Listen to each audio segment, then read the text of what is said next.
in bringing ourselves into power over pelvic tilt issues, we're going to operate on two proven principles. Principle number one, when you gain pain-free ability in and around an area, we see less symptoms.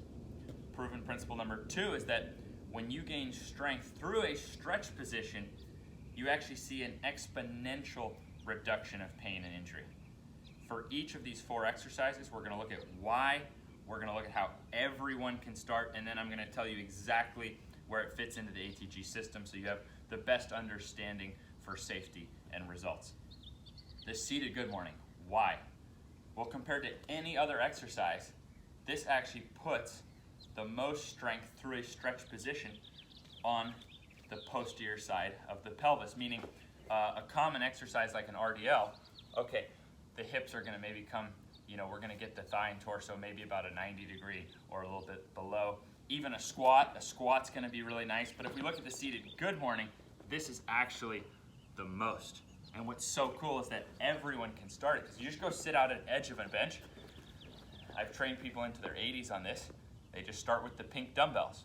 I'm going to show you here with half body weight, which is a good mark I recommend getting towards, but you can start this as light as you want. So you're keeping the arch in the back, because if you just round it here, you see that's not actually putting a stretch through the muscles right behind the pelvis, the glutes. But if you're here and you use that weight to pull in, we're now with this movement getting the greatest strength exercise through stretch position. This is the farthest stretch strength exercise for the posterior side of the pelvis. Many people will see their symptoms go away just from adding this exercise. Now, in zero, we first work on an elephant walk so that we actually do gain some strength and mobility right behind the knee. So we actually do start with this area. We have a ground up approach. It seems to work best for gravity, not to put more muscle mass and strength on top that we can't handle down.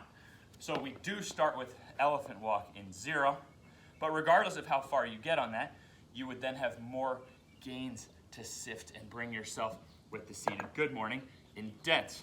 So the dumbbell is a very safe way to start, because if you got into trouble, you're done. So a huge mistake people make is trying to go to the bar first. So I don't think there's any reason to go to the bar until half your body weight is just not giving you a challenge anymore. So this alone can get a lot done. And then for someone who maybe wants to get more elite with it, now let's look at this. And now we have a really measurable standard once we get to the bar. I'm a normal height dude. A normal bench for a normal height dude is going to be perfect. If I put my ankles just in front of my knees so that I can't cheat with the quads, see how my thighs like parallel to the ground now?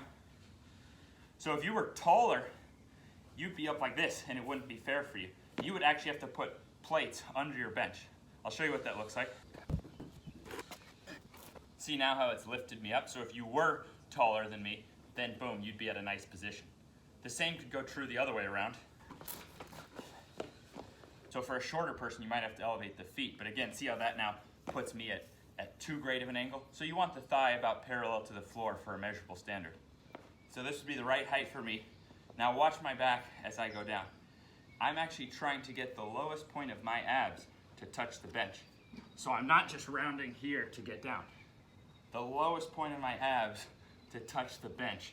If you can get your abs to touch the bench without your chest touching the bench, that's a standard for range of motion in the glutes. And at first, you may be so tight through your inner thighs that you may just feel it in those adductors first, but that's good. We have to open up the adductors a lot of times to even get to the glutes, not to mention, this is one of the coolest exercises to bulletproof your groin, to be able to get a lower defensive stance. Imagine the tighter you are here, the tougher it is to get steals.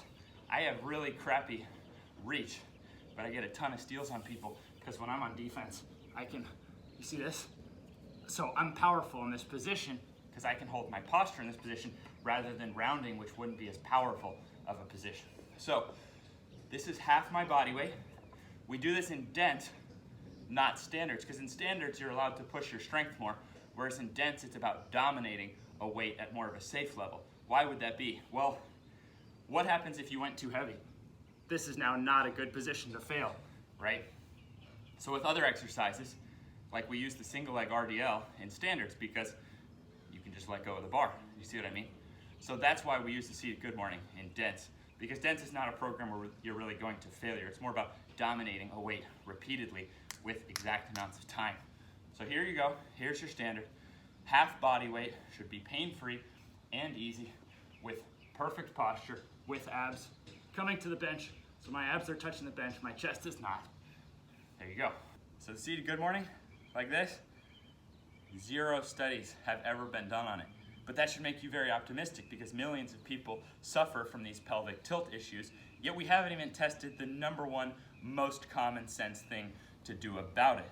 Now, the last place that fits in, that's in dense, because then in standards and the athletic programs, then we're getting into full squats, rock bottom squats with amazing posture, which are proven for the glutes. So the full squat may have some lengthening effect for the glutes, but the full squat is not going to put the leverage the same as this to actually create that direct lengthening for pelvic issues like we do in dense. So this is a key part of our yearly formula, is that 12 weeks on dense.